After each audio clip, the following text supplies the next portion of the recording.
मैं आप लोग के बीच में बहुत ही प्यारा सा गीत लेके आई हूँ। अगर मेरा गीत पसंद आए तो चैनल को सब्सक्राइब कर लेना और प्यारा प्यारा सा कमेंट जरूर करना कि आप हमारी वीडियो कहाँ कहाँ से देख रही हैं।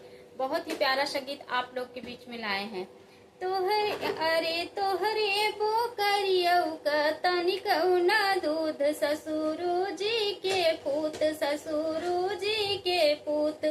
अरे तोहरे बो करियऊ का तनिकऊ ना दूध, ससुरु जी के पूत, ससुर जी के पूत।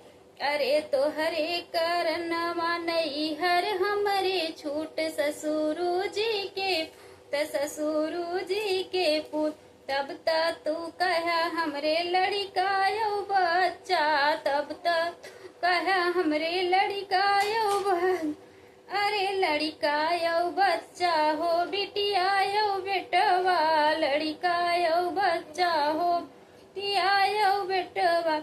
अरे तोहरे कमैयो में तनिकऊ न झूठ, ससुरु जी के पूत, ससुरु जी के पूत। अरे तोहरे करन नैहर मोरे छूट, ससुरु जी के पूत, ससुरु जी के पूत। तब तक कहा हमरे महला दुई महला, तब तक कहा हमरे महला दुई महला, हमरे नी घरमा दुई महला। तोहरे कमाई में झोपड़ियों न झूठ, ससुरु जी के पूत, ससुरु जी के पूत। रे तोहरे करनवा नैहर हमरे छूट, ससुरु जी के पूत, ससुरु जी के पूत।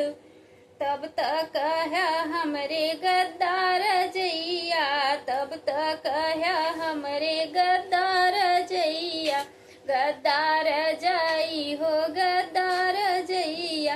अरे तोहरे पलंगिया का पटियऊ बा टूट, ससुरु जी के पूत, ससुरु जी के पूत।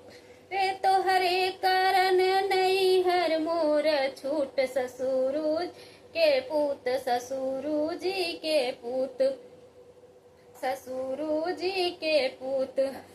तब तक कहा जी पूत, तब तक कहा हमरे सूट यऊ बूट पहनी था, तब तक हम सूट यऊ बूट पहनी था। तोहरे पैजामा का नाढ़ऊ ग टूट, ससुरु जी के पूत, ससुरु जी के। अरे तोहरे करन नैहर हमरे छूट, ससुरु जी पूत, ससुरु जी के। तब तक तू कहा हमरे माई बहिनिया, तब तक तू कहा हमरे माई बहिनिया, माई बहिनिया हो माई बहिनिया। भैया यो भौजी माई बहिनिया हो, भैया यो भौजी।